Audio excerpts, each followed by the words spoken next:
Muchísimas gracias, Juan Ramón. Buenas tardes y encantado de estar una vez más por aquí. Primera ocasión de disfrutar de este edificio y, aunque sea la carrera, intentando aportar algo a unas jornadas que creo que tienen mucho sentido plantear alrededor de esa cuestión que tanto espacio mediático está ocupando últimamente como la de los refugiados. Si vamos directamente entrando en materia y contando con que luego haya tiempo para ir a detalles y a matices, creo que son necesarios algunos datos, primero, para contextualizar la realidad que hemos ido definiendo como crisis de los refugiados. Algunos números, intentando no complicar la tarde, pero creo que necesarios en todo caso. Somos 7.200 millones de personas en el planeta y, según la Oficina de Población de la ONU, hay unos 240 millones de personas hoy que residen permanentemente fuera de sus países de origen. 240 millones de 7.200 es en torno al 2,5% de la población mundial. Y ahí estamos incluyendo a todos los migrantes, por lo tanto, tanto refugiados como emigrantes de naturaleza socioeconómica. Primera conclusión que se saca de ese dato: esto no va de invasión. Esto no es de que ya no caben más, esto no va de que nos quieren robar todo lo que es nuestro. 2,5% de la población mundial no parece que sea algo como para justificar algunos argumentos que a veces se presentan sobre este tema, que darían a entender que nos están invadiendo, mirado desde aquí, desde la parte privilegiada del mundo, y de que son unas cantidades ya absolutamente inmanejables. Si nos vamos dentro de esa cifra de 240 millones a la que afecta a los flujos de población que tienen que ver con personas que tratan de poner a salvo su vida escapando de una catástrofe natural o de un conflicto violento, nos dice el ACNUR, el Alto Comisionado de las Naciones Unidas para los Refugiados, los datos que tenemos son del año pasado, el próximo mes deberíamos conocer ya los datos de 2015, nos dice que hay 59,5 millones de personas en esa situación. 59,5 millones de personas, veamos un poquito en detalle esa cifra. De esa cantidad, 19,5 millones son refugiados, es decir, personas que, insisto, escapando de una catástrofe natural o de un conflicto violento, atraviesan una frontera internacional intentando poner a salvo su vida. 38,2 millones de personas son desplazados. Es decir, lo mismo que lo anterior, pero no han atravesado una frontera internacional, sino que siguen teniendo que soportar las condiciones que se viven en el país de origen. No han atravesado, por lo tanto, a otro país. Y 1,8 millones de personas son solicitantes de asilo. Eso completa esa totalidad de 59,5. 59,5 que nos añade el ACNUR, que en cualquier caso es la cifra mayor desde que se toman registros de estos temas en toda la historia. Por lo tanto, son los que son, 59,5, pero está claro que se ha ido intensificando ese movimiento, básicamente porque en los últimos 5 años han estallado o han vuelto a iniciarse 15 focos de conflicto violento de entidad considerable. Por lo tanto, algunos son simplemente, como digo, repetición de conflictos mal cerrados anteriormente y otros son conflictos violentos nuevos. Más de la mitad de esa población son menores de edad. Y por tanto eso también es algo que debe ser tenido en cuenta. Cuando pensamos en términos globales sobre esos movimientos de población, tenemos que recordar que solo el 40% de ellos, solo el 40%, se producen en dirección sur-norte. Es decir, que vienen hacia nuestros privilegiados países. Los demás son o bien de país no desarrollado a país no desarrollado, los movimientos sur-sur fundamentalmente, y en otros casos son de país desarrollado a país desarrollado, que también esos flujos están integrados dentro de estas cantidades. Digo con todo eso, si nos venimos ya a la Unión Europea, una Unión Europea donde estamos 500 millones de personas, por redondear, tenemos que tener en cuenta que con los últimos datos que disponemos, alrededor de 34 millones de personas, solo 34 millones de personas, de un total de más de 500, son personas que han nacido en un país no Unión Europea. Por lo tanto, son los que son. no es el no va más, no cabe un alfiler más, es lo siento, pero no podemos atender sus necesidades porque ya no cabemos más y ustedes son demasiados y además nos van a quitar lo que es nuestro y además van a eliminar nuestros valores y principios. O somos tontos los 500 millones o 34 millones no van a cambiar los valores y principios y esquemas de organización social, política y económica de una Unión Europea que es, insisto, el club más exclusivo del planeta en términos de bienestar y en términos de desarrollo. Sin embargo, a pesar de esos datos que estoy dando, parecería, si atendemos a los titulares de los medios de comunicación en general y a voces de determinados grupos, en un proceso en el que se va incrementando el populismo, la xenofobia y el racismo de forma bien obvia y bien visible en la Unión Europea, parecería, como digo, que nos están invadiendo, que nos quitan lo que es nuestro y que si no tenemos cuidado van a desmoronar, van a echar abajo nuestros modelos de desarrollo, de bienestar, de seguridad, etcétera, etcétera. No es eso lo que nos indican las cifras. Cuando, más allá de esas cifras, de esa realidad que nos plantea que hoy ya hay, por lo tanto, personas que ya están dentro de nuestro territorio, lo estoy analizando obviamente desde aquí, desde España y por lo tanto también desde la Unión Europea, personas que ya están dentro de nuestro territorio, personas que están a nuestras puertas y que quieren llegar y entrar en ese territorio, que equivocadamente siguen viendo todavía como un paraíso en el que van a resolver todos sus problemas y que en tercer lugar nos debe hacer pensar también en las personas que están en esos países de emisión, tendremos que ver en qué medida, por un lado, analizando causas y por otro lado, consecuencias, en qué medida estamos respondiendo de manera adecuada a ese fenómeno que corresponde básicamente a un mundo globalizado. Y eso también tenemos que tenerlo muy en cuenta. ¿Por qué ahora esa intensidad?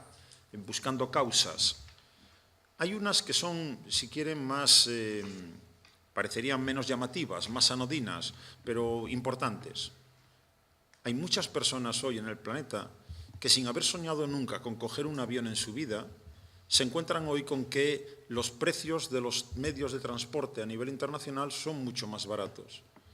Si pensamos en que vivimos en un mundo globalizado con un extremo desarrollo en el ámbito de las telecomunicaciones y de los sistemas de transporte, podemos entender que hay muchas más personas que tienen la posibilidad de saber qué pasa allí, cómo se vive allí, y con familiares, con amigos, con conocidos o con medios de comunicación, y personas que pueden trasladarse físicamente allí, a lugares a los que nunca, en otras condiciones, habrían podido nunca llegar, seguramente.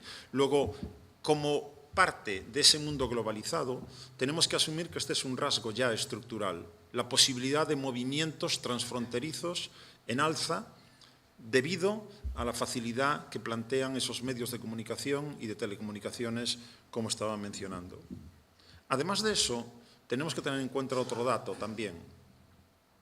Según la OCDE, por tanto, según el grupo de países ricos, hablando en términos clásicos, de los 34 países del planeta que nos podemos considerar países desarrollados y países ricos, con los datos últimos que tenemos del año 2014, nos dice la OCDE que se ha registrado la mayor brecha de desigualdad histórica desde que se toman esos datos.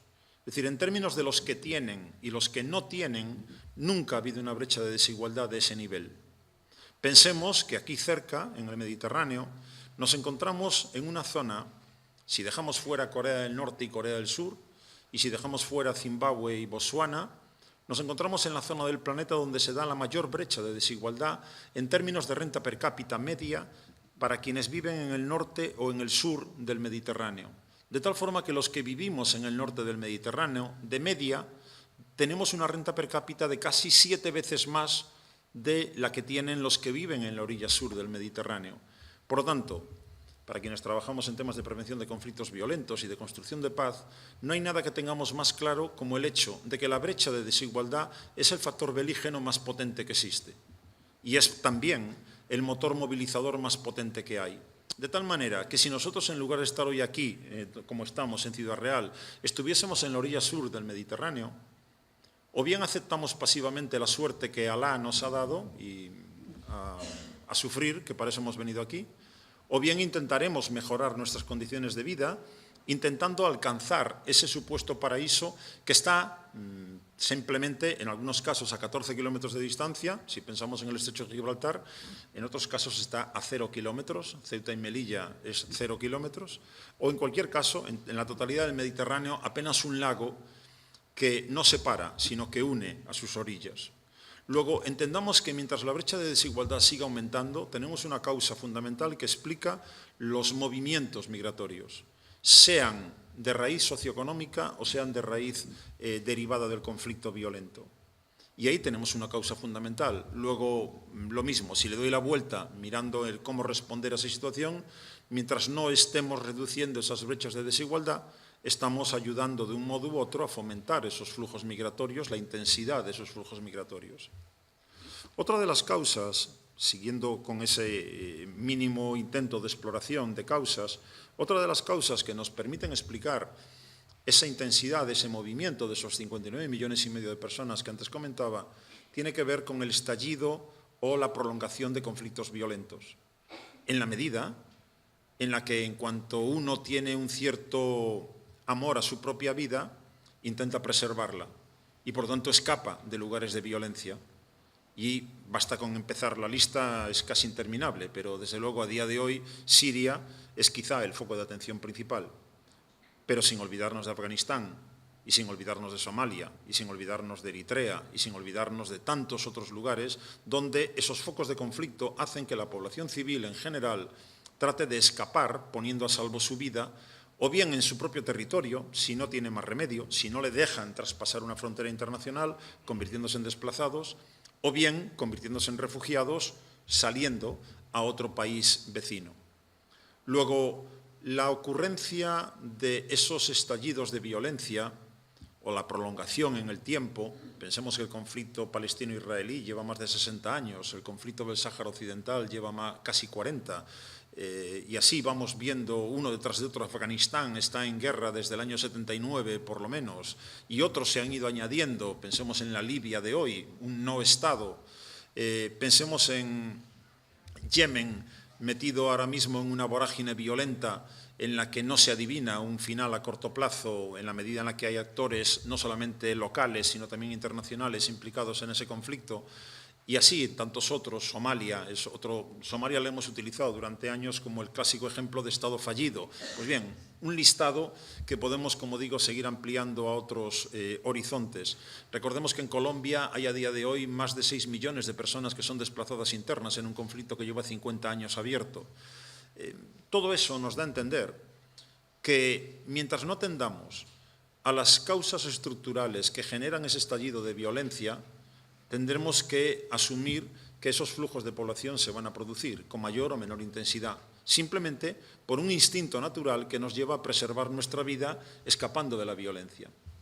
Resulta un sarcasmo que algunos, y si me refiero al caso de España pondría 2 ejemplos, cuestionen cosas tan elementales como el derecho del mar, cuando tenemos un ministro de Interior que directamente, no sé cómo lo encaja en su conciencia cristiana de la que hace gala muy a menudo, considera que sería un efecto llamada salvar a gente del mar Mediterráneo. Quizá no se ha enterado del derecho del mar, quizá el día en que explicaron lo de tuve hambre y me dieron de comer y tuve sed y me dieron de beber, ese día no fue a clase y entonces no se enteró de lo que dicen los evangelios.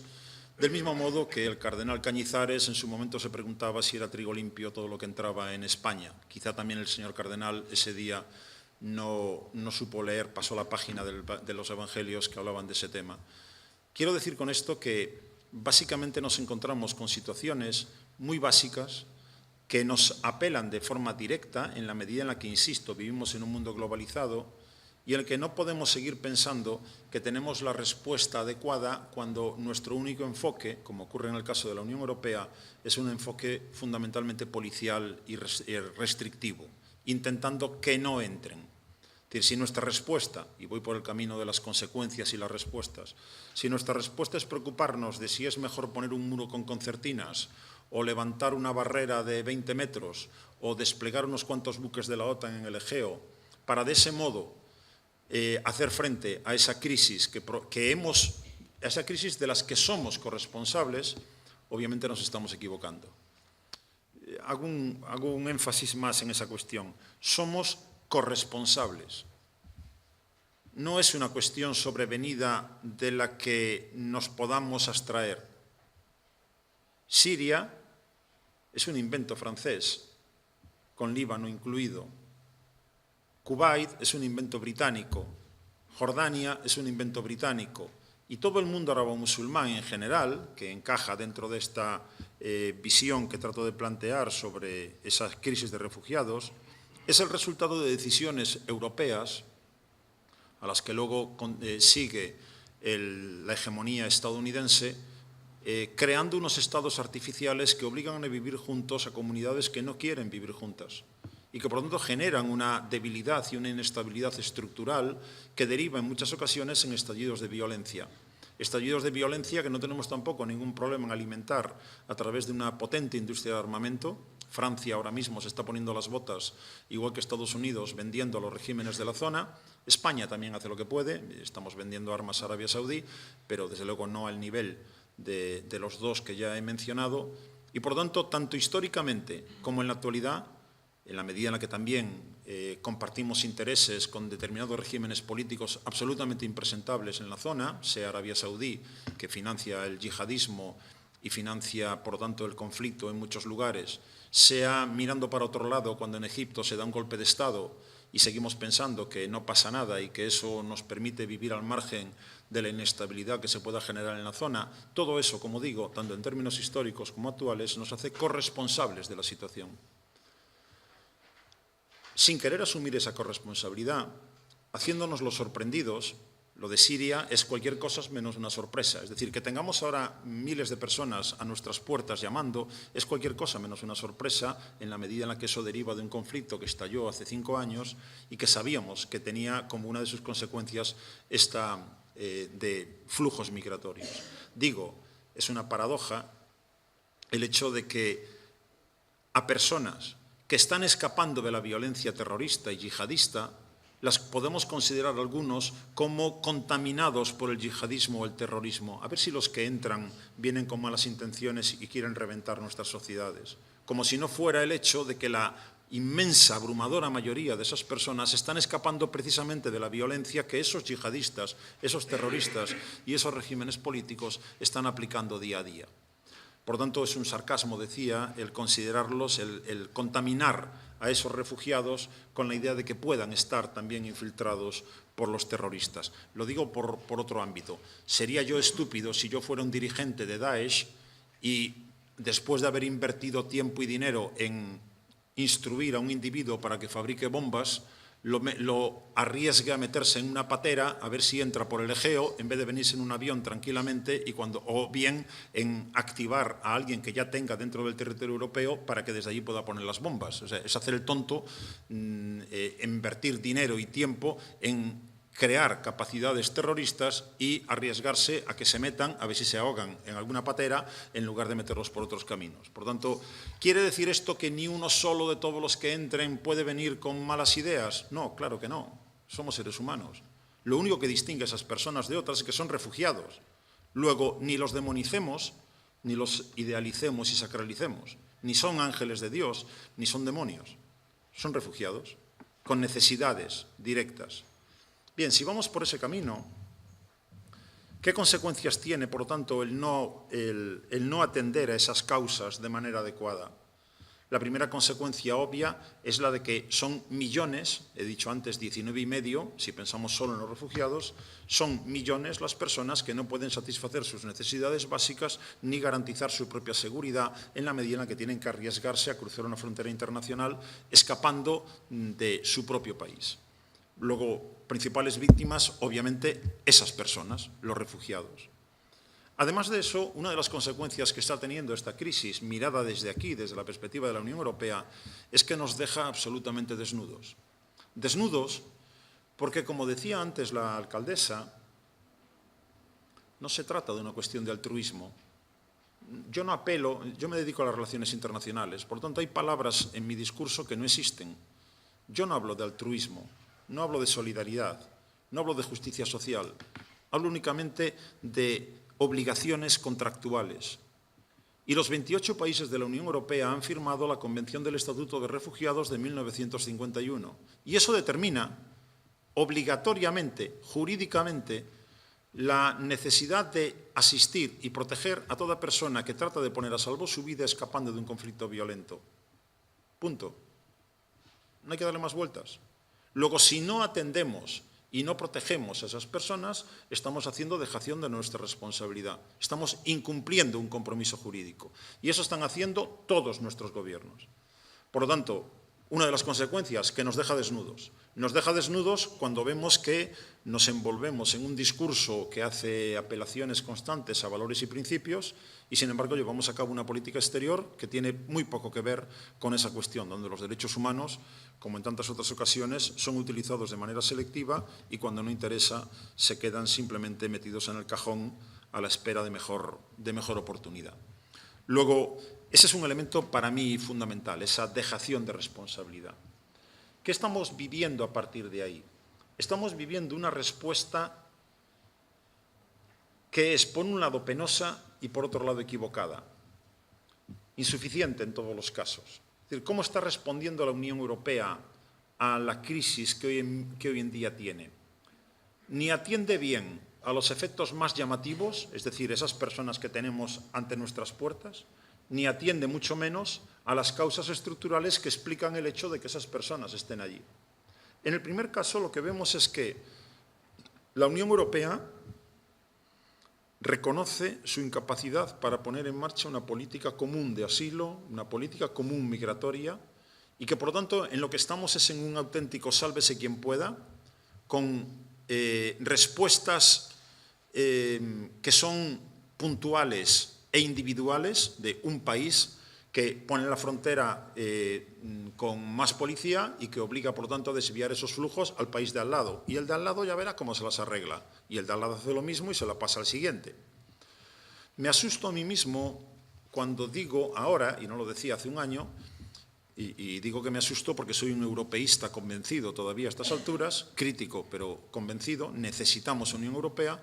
Me asusto a mí mismo diciendo que el proceso de la Unión Europea ya no es irreversible, porque estamos provocando un debilitamiento brutal de ese proceso tan necesario como ese de la unión política en el conjunto de los 28, o de los que puedan incorporarse más adelante, porque la Unión Europea está mostrando la incapacidad que tiene para responder globalmente y para responder adecuadamente a esta cuestión. De tal manera que lo que vemos hoy, y solamente son síntomas o algunos apuntes los que menciono, vemos hoy cómo se decide cuestionar Schengen y se restablecen controles fronterizos, cuando es un elemento fundamental de la identidad de ese proyecto europeo.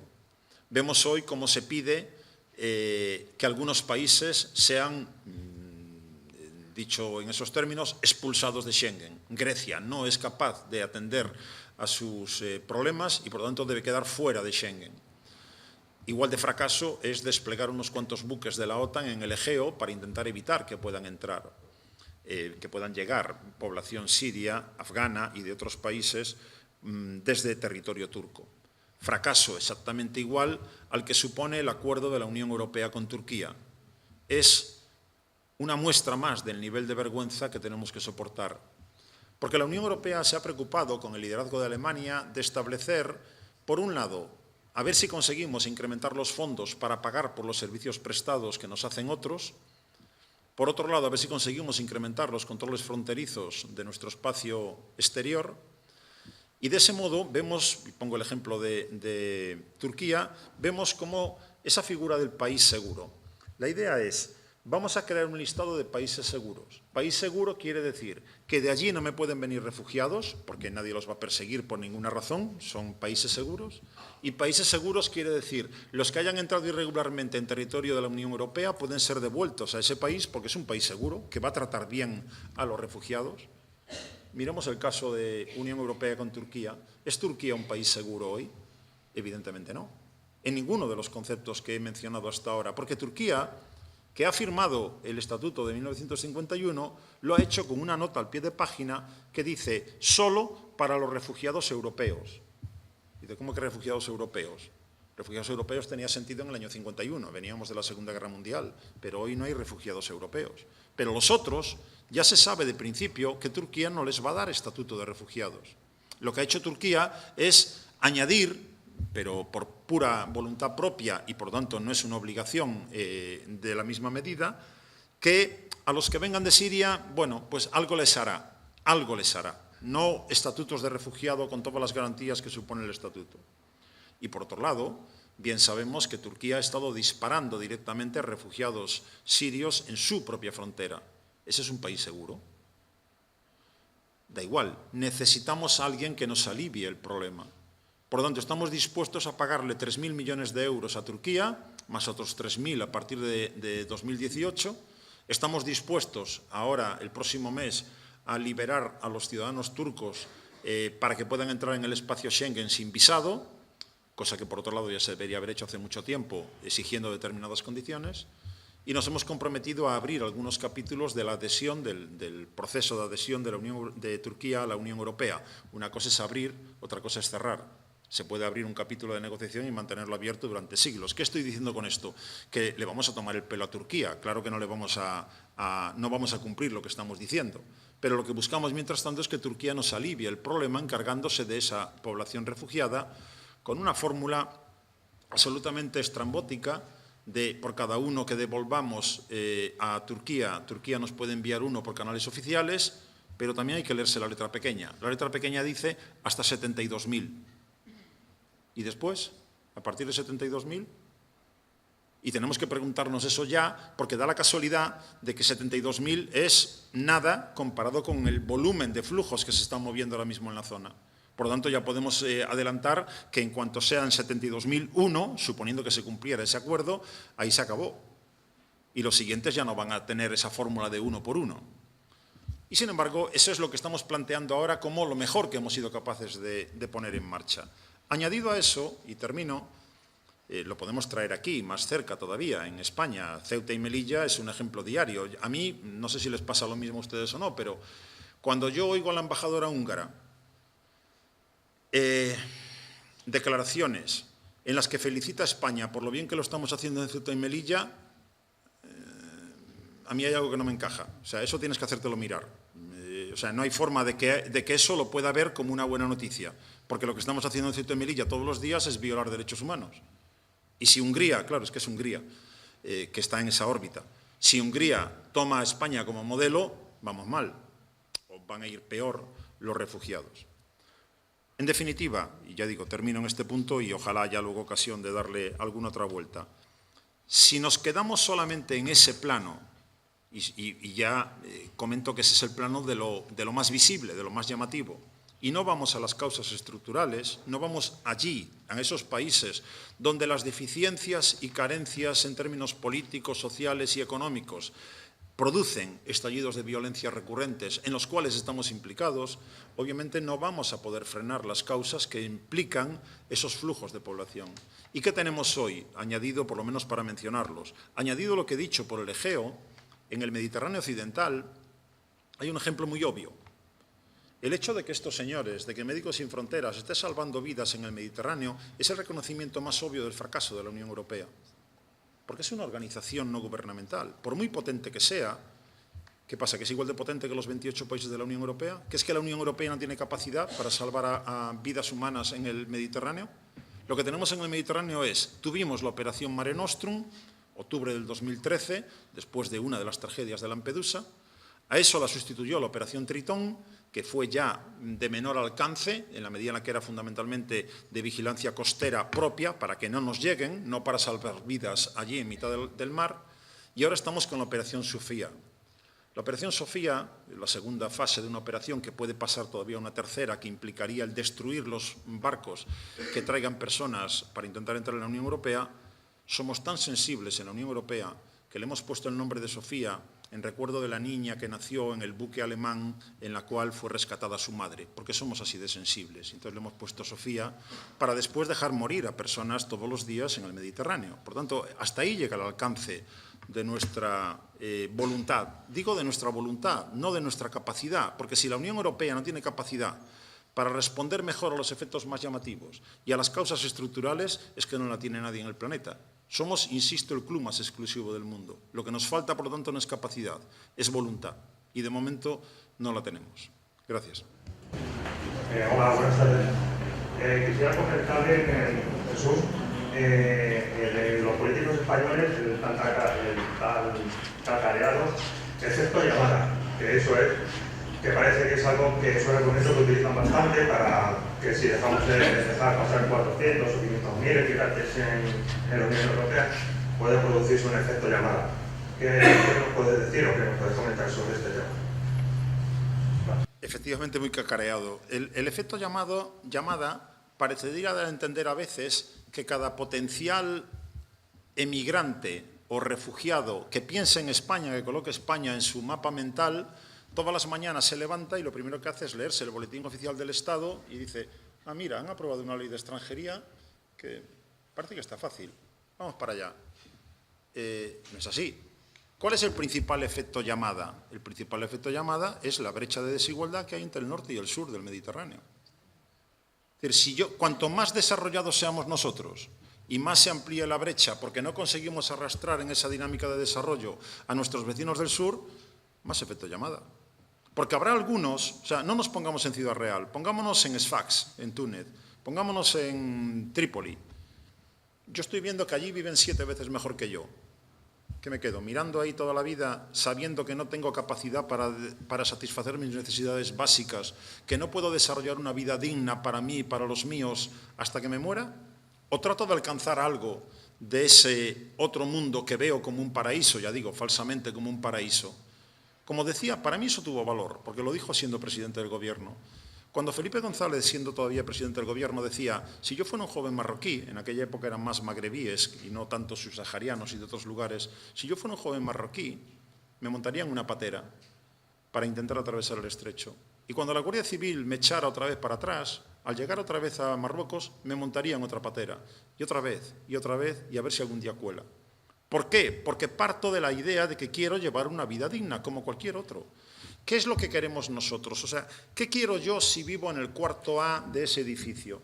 ¿Qué quiero? ¿Que el vecino del cuarto B coma 3 veces al día o que no coma? ¿Que el vecino del cuarto B se sienta seguro o que no se sienta seguro? Yo prefiero que coma 3 veces al día y que se sienta seguro. Por egoísmo, por mí. Porque me afecta el hecho de tener un vecino tan próximo que no come 3 veces al día y que puede entonces empezar a pensar en cómo me roba algo para poder comer, puro instinto natural, y que me puede clavar un cuchillo al salir del ascensor porque se siente inseguro y reacciona de esa manera en una situación de inseguridad. Luego, por egoísmo inteligente, yo, España, y pongo ese ejemplo concreto, pero vale para otros, debería preocuparme, me da igual si me caen simpáticos o no los marroquíes, debería preocuparme de que mis vecinos se sientan seguros y se sientan con un nivel de bienestar aceptable. Por mí, no por ellos. ¿Estamos en eso? No, en lo que estamos es en ver si hacemos un muro más alto. Y por ese camino, obviamente, a un desesperado, a uno que no tiene nada que perder, no le va a disuadir un muro porque tenga 2 metros más o porque haya una alambrada más o una pareja de la Guardia Civil más. Luego, el efecto llamada viene derivado de esa realidad y en eso nos vuelve a plantear qué estamos haciendo en términos de políticas de integración para los que ya están aquí. Y eso significa deberes y derechos iguales para todos. Y he dicho deberes para que alguien no piense que solamente estoy pensando en derechos, sino en deberes. Deberes y derechos iguales para todos. Eso significa cuestionar nuestras políticas exteriores. ¿Vamos a seguir mucho más tiempo apoyando a impresentables porque hasta ahora han jugado a nuestro juego? Y eso significa cuestionar nuestras políticas de seguridad. ¿Seguimos pensando que la seguridad es una cuestión de más medios militares y policiales desplegados? ¿O empezamos a entender algo de lo que significa seguridad humana y por lo tanto empezamos a pensar en que un individuo que coma 3 veces al día, que pueda expresarse libremente y que pueda moverse libremente, no es probable que vaya a recurrir a la violencia cada vez que tenga un problema? Luego, si no nos cuestionamos esas cuestiones, entienda que a veces si no nos cuestionamos esas realidades, evidentemente estamos otra vez condenados a vivir con un vecino que puede estar pensando en hacer las cosas de otro modo. Ese es el principal efecto llamada. Y lo demás es jugar con discursos populistas. Con unos gobiernos que están atrapados actualmente, y hay que entender esa realidad, y no es España el peor sitio, pensemos en el Frente Nacional en Francia y en Alternativa para Alemania y otros, eso está atando las manos a unos gobernantes que no se atreven a plantear ninguna medida que pueda ser utilizada en términos populistas por ese tipo de grupos, como, lo veis, nos están invadiendo y nuestros gobiernos no hacen nada. Y mientras tanto, ellos van ganando espacio. Ya lo ha comentado Juan Ramón en la introducción y también lo ha comentado Jesús, pero por concretar un poco más, me refiero al pecado que está cometiendo, por ir más allá del drama de los refugiados, que está el asunto primordial, por así decirlo, tanto su drama en origen como su drama en el camino y en el destino. Por ir un poco más allá, que lo ha mencionado Juan Ramón y tú, un poco referido al pecado que está cometiendo, o al error que está cometiendo la Unión Europea, en el que probablemente debe la misma penitencia, ¿no? Y me refiero a que concretes un poco sobre qué puede Europa, sobre la idea de que si puede Europa naufragar como consecuencia del naufragio de los refugiados, que pueden naufragar como proyecto de unión, y en qué se puede concretar eso a corto o a medio plazo. Mi planteamiento, como dije antes, como europeísta crítico convencido, yo me acerco a la Unión Europea no con entusiasmo, sino por pura necesidad. Soy un ciudadano del siglo XXI que vive en un mundo globalizado y un Estado nacional llamado España a mí no me resuelve ninguno de los problemas que me afectan, porque no tiene capacidad para enfrentarse a dinámicas que son globales. Luego necesito como mínimo subirme a esa plataforma llamada Unión Europea para poder contar con ciertas respuestas a los riesgos, amenazas o desafíos que nos presenta ese mundo globalizado. La Unión Europea yo la veo hoy como un proceso que está a mitad de camino. De aquello que empezó en el año 57 estaríamos hoy a mitad del camino. Nos queda otro medio camino por recorrer y hasta ahora teníamos la idea clara de que se avanzaba siempre en el momento en el que nuestros pies empezaban a resbalar en el abismo, éramos capaces de dar un paso adelante. Y sin embargo lo que estamos viviendo últimamente ya no vemos ese paso adelante, tanto por cuestiones internas como externas. Cuestiones internas, Pilar acaba de estar por allí dando una vuelta, como tiene que ver con los señores de Londres y que se están cuestionando si sí o si no, o mejor dicho, que se están cuestionando a ver qué tajada sacan, claro que van a estar dentro, pero a ver qué tajada consiguen sacar para seguir estando dentro y no salirse, lo cual debilitaría todavía mucho más el proyecto. ¿En qué medida podemos ver ese tema? Cuando dejemos de ver esa vergonzosa escena que se produce cada 6 meses aproximadamente, cada vez que hay un Consejo Europeo, y vemos que hay 28 salas donde 28 gobernantes se dirigen a 28 grupos de periodistas de sus propios países y le cuentan lo que han sacado de ahí. Mientras la escena sea qué he sacado de ahí, es que no estamos construyendo Europa. Estamos viendo qué sacamos de Bruselas. Y luego nos sirve Bruselas para echarle la culpa de todo, evidentemente. Para eso la tenemos de espantajo. Luego, problemas internos que están debilitando el proceso por falta de capacidad de nuestros gobernantes, por falta de voluntad de nuestros gobernantes, que prefieren seguir siendo cabezas de ratón en lugar de colas de león. Y, por tanto, cada uno en su, si lo digo coloquialmente, su chiringuito nacional, siendo presidentes de tal gobierno, aunque ese gobierno sea cada vez más irrelevante. Pero también por cuestiones externas, y ahí destacaría esas dos. Una, nuestra respuesta a la crisis de los refugiados, y la otra, nuestra respuesta al terrorismo yihadista. Porque volvemos a ver ahí la falta de voluntad para poner en común medios para responder a una amenaza que nos afecta a todos. Por lo tanto, de momento no veo que haya empuje suficiente dentro de los 28, lo cual nos puede llevar a cuestionar incluso si deberíamos haber sido 28 o no. Recordemos que estamos en un club hecho para 6, o sea, con reglas de juego de 6 y somos 28. Por lo tanto, la ampliación de la Unión Europea sin haber reformado el modelo tiene, entre otras consecuencias, el debilitamiento del modelo. Entre europeístas, atlantistas, neutrales, y todo eso nos debilita. Por lo tanto, estamos mal en una situación en la que no veo ese golpe que nos saque de ese borde del abismo en el que nos hemos ido situando. Y aunque no soy muy proclive a apostar por liderazgos, de vez en cuando no viene mal un poquito de liderazgo. ¿Dónde está el...? O sea, no me quiero poner muy arriba, no me quiero poner en De Gasperi y compañía. ¿Dónde está el Helmut Kohl de hoy? ¿Dónde está el Felipe González de hoy? ¿Dónde está el François Mitterrand de hoy? Es decir, estadistas nacionales que entendieron por fin lo que he dicho, que desde la plataforma nacional no se arregla nada.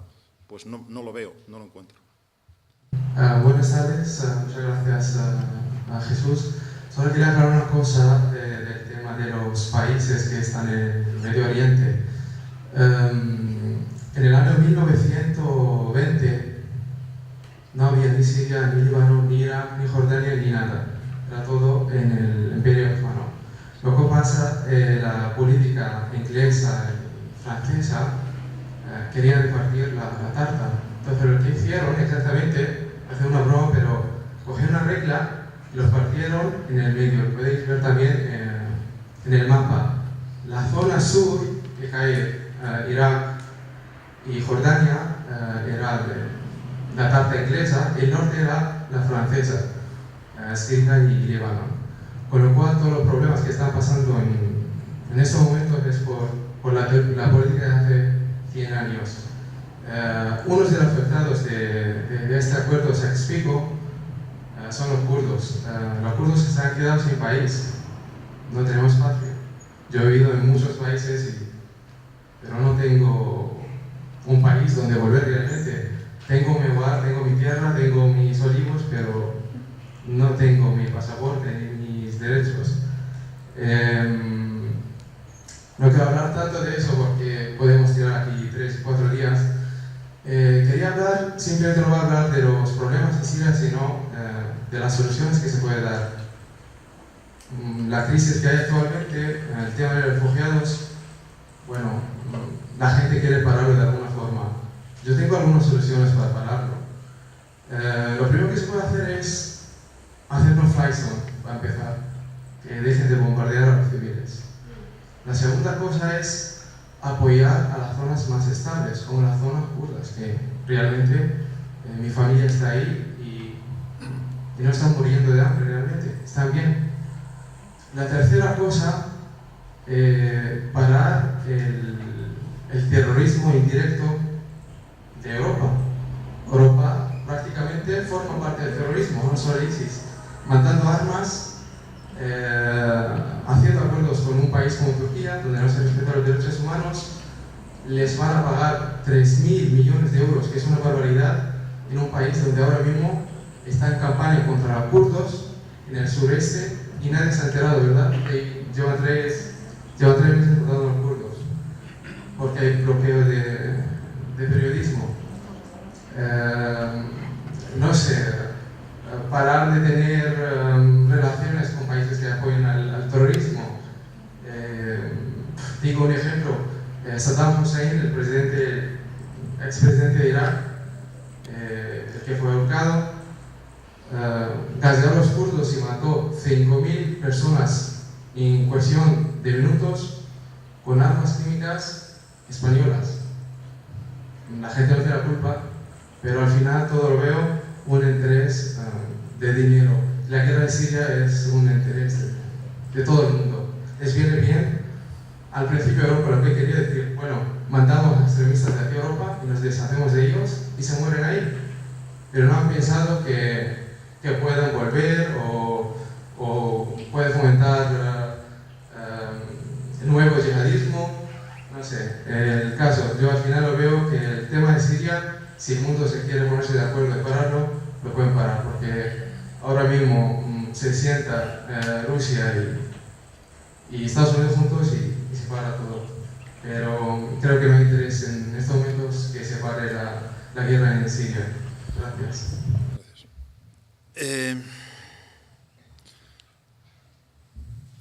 He hablado de corresponsabilidad y evidentemente tiene que ver, decía, histórica y actual también. Por lo tanto, que un elemento desestabilizador estructural es la configuración territorial que franceses y británicos establecieron en el Acuerdo Sykes-Picot de 1916, no hay ninguna duda. Pero, evidentemente, tanto si queremos explicar lo que ocurrió como si queremos pensar en soluciones, no hay la explicación ni hay la solución. Son muchos los actores, con muchas agendas distintas y muchas las variables en juego, y no hay un solo actor que tenga la capacidad para controlar todas las variables y a todos los actores. Se llame Rusia, se llame Estados Unidos o quien sea. Cada uno tiene su agenda, sus aliados, sus juegos, pero no controla la totalidad del juego. La Unión Africana, la OUA, la Organización para la Unión Africana, decidió en su día, y eran igual de artificiales todas las fronteras del continente africano, decidió en su día que las fronteras no se tocaban, que la cuestión no era replantear otra vez las fronteras, porque eso era abrir una caja de Pandora que podía llevar a más violencia de la que ya había, sino que lo que había que aprender era convivir dentro de las fronteras que ya había. Luego, asumiendo el error cometido por Occidente cuando definió esas fronteras, se trata de ver si aprendemos a vivir juntos sobre bases que no sean sectarias, que no sean de fractura étnica, religiosa, de cualquier otro tipo. Por lo tanto, no se soluciona el problema con dibujar las fronteras de otra manera en Oriente Próximo y en Oriente Medio, sino aprendiendo a convivir juntos a partir de la asunción de esa decisión histórica. Y eso no ha ocurrido en el caso del mundo árabe-musulmán. Si algo define fundamentalmente ese mundo son las malas relaciones vecinales entre unos y otros. Ahí abajo tenemos a Argelia y a Marruecos, que desde el año 94 tienen las fronteras cerradas. Es una decisión entre ellos, no se hablan entre ellos, porque compiten por el liderazgo regional. Luego, el elemento, la corresponsabilidad, que no nos lleve a flagelarnos más de la cuenta. Flagelémonos, no más de la cuenta, ¿de acuerdo? Porque si no, estamos perdiendo el sentido de la realidad también. En cuanto a las soluciones, aunque se siente ahora mismo Moscú y Washington en una misma mesa, no van a arreglar el problema de Siria. Podemos hacer cartas a los Reyes Magos, y podemos poner ahí todo lo que se nos ocurra y vamos a ser todos buenos y todos vamos a ser felices y vamos a vivir muy contentos. Pero obviamente todos los actores actúan en función de sus intereses. Se actúa por intereses y cada uno tiene los suyos. Y por lo tanto unos querrán vender armas y otros querrán imponer su criterio a otros. Pocas cosas hay tan claras en la región como que de ningún modo se va a permitir a los kurdos que tengan un Estado propio. Pocas cosas hay más claras que esa. O sea, ni en la Guerra Fría ni hoy ha habido un elemento tan claro que ha unido a regímenes como el iraní, el iraquí, el sirio y el turco, como decir, lo que sea, nos llevamos mal en muchas cosas, pero esto que no vaya adelante.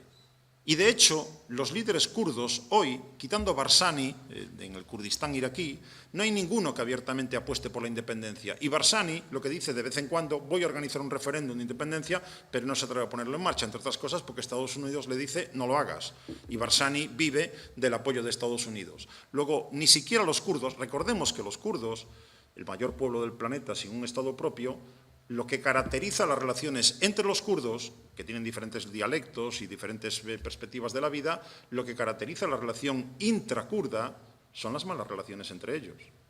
Malas relaciones entre ellos. O sea, no hay los kurdos, hay muchos kurdos muy distintos. Y en el caso concreto de Siria, como desgraciadamente habrá sufrido, ni siquiera con nacionalidad siria, sino que lo que ha hecho el régimen de Bashar al-Assad es, a última hora, intentar cooptarlos, dándole la nacionalidad para ver si así los alineaba a favor de sus propios planteamientos, cosa que no ha logrado y por eso tenemos ahora mismo las unidades de protección popular kurdas, sirias, como los actores combatientes más eficaces que hay.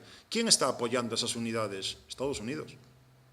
¿Y qué dice Turquía? Que me estás creando un problema, que yo tengo problemas con los kurdos. Si tú estás apoyando a los kurdos sirios y los kurdos sirios consiguen ya no solamente controlar la zona de Kobani, sino también todo lo que hay al este del río Éufrates y encima juntan las dos zonas, nos encontramos con una zona kurda autónoma, como mínimo autónoma, entre Siria y Turquía, y eso es una muy mala noticia, tanto para Bashar al-Assad, obviamente, como para Turquía. Luego hay interés claro en que eso no llegue a suceder.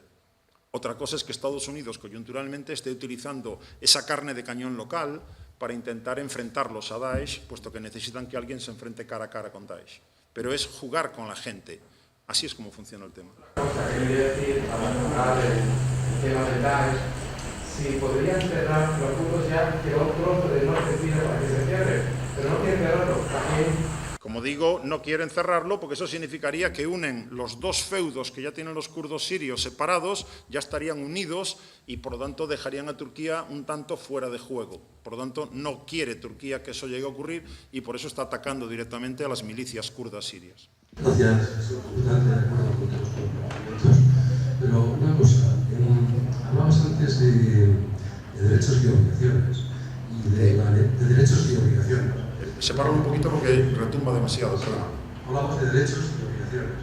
Y por supuesto de la necesidad de incrementar la eficacia del derecho internacional. Para eso se firman acuerdos, tratados, etcétera, etcétera. Pero hay una cosa que me llama mucho la atención, siguiendo así un poco el asunto de los refugiados, es el acuerdo de Dublín. Si no me equivoco, es del año 2001, y es el acuerdo que determina que los refugiados pueden pedir que el país donde está obligado a darles el refugio, el asilo, en el primer país que pisan su calidad de refugiados. Claro, esto al final está originando situaciones perversas, como es que la inmensa mayoría de los refugiados se han ido a Turquía o a Grecia. Lo que me paro a pensar yo es por qué razón se mantiene esto a salir de una situación injusta, y si no será que incluso en los países, Turquía y Grecia, están haciendo negocio, repito, negocio, con esta situación, porque gracias a esto, por ejemplo, Turquía ha conseguido cobrar esos 3.000 millones de euros, que yo incluso creo que es una cantidad con la que Turquía le sobra para atender las necesidades que tiene, al menos de la manera en la que lo está haciendo. Todavía sería conveniente denunciar la diferencia de este acuerdo de Dublín. Alemania ya lo ha hecho directamente. Es decir, Merkel ya ha dicho que Dublín ya no sirve y, por lo tanto, tenemos que darlo por superado. Tuvo sentido quizá en su día, tuvo sentido que, ¿cómo se traduce eso de que tuvo sentido? Tuvo sentido en la medida en la que, vale, tú te encargas de todo lo que te entre y a mí, Unión Europea, me da lo mismo. Tú verás cómo te las arreglas, aunque eso sature tus capacidades. Bueno, pues ya se reconoce que eso no funciona. Por lo tanto, está claro que pasaremos a otra cosa y ahora se nos anuncia que por la segunda mitad del año tendremos un nuevo régimen. Veremos si hay capacidad para aprobarlo o no en el conjunto de los 28. Luego, entiendo que eso ya tiene poco sentido. Pero ni siquiera eso explica la escasa respuesta de la Unión Europea. ¿En qué sentido lo digo? ¿Qué pasa? ¿Que no tenemos capacidad para enviar funcionarios y policías a Grecia y que se puedan gestionar más rápidamente esos papeles? Más aún, en su origen, yo podía pedir asilo en el consulado de mi país, ir, por ejemplo, al consulado de Francia o de España en Siria y pedir allí refugio. Sin embargo, hoy no me dejan hacerlo. Tengo que físicamente estar en ese territorio, con lo cual estamos condenando a esa gente a pasar por todo ese tránsito absolutamente trágico y penoso. Luego está claro que no es una cuestión de falta de capacidades, sino de falta de voluntad. Pongámosle cifras otra vez. Vivimos el año pasado una vergonzosa subasta dentro de la Unión Europea que determinó, primero en mayo, 40.000 y luego en septiembre, octubre, 120.000, que íbamos, los 28, a dar estatuto de refugiado a 160.000 personas. 160.000 personas que otra vez, en boca de grupos populistas y xenófobos, era, esto ya es el no va más. Si aquí no cabe nadie más, ¿cómo nos van a meter 160.000? Recordemos, 160.000 son el 0,024% de la población de la Unión Europea. Lo digo porque cuando critiquemos a Turquía, que hay que criticarla, no olvidemos que Turquía tiene 2,5 millones de refugiados que se ha estado comiendo ella sola con sus propios medios porque la Unión Europea no ha puesto prácticamente un euro. Por lo tanto, Turquía ha estado asumiendo como país vecino la carga que supone para esa economía 78 millones de personas, 2,5 millones de refugiados, 500 millones de personas, 160.000 que no hemos cumplido. En España hemos acabado el año pasado, de los 17.680 que nos tocaban en esa vergonzosa subasta, hemos recibido 18. ¿Qué pasa? ¿Que no tenemos capacidad burocrática para gestionar esos papeles más rápido? ¿O es que no queremos que vengan? Digo España y digo el resto. Llevamos de los 160.000 en la totalidad de la Unión Europea, hemos recibido, no llegan a 800. 800. Y mientras tanto siguen entrando por 100.000, por muchos otros caminos. Luego, no descarguemos la culpa solamente en Turquía. Líbano, que no tiene precisamente el nivel de desarrollo que tiene la Unión Europea, es un país en el cual una de cada cuatro personas, cuenten los que estamos aquí, hagan las cuentas, una de cada 4 personas es refugiada. Líbano. ¿Y con qué lo está aguantando? Con sus capacidades absolutamente saturadas a estas alturas.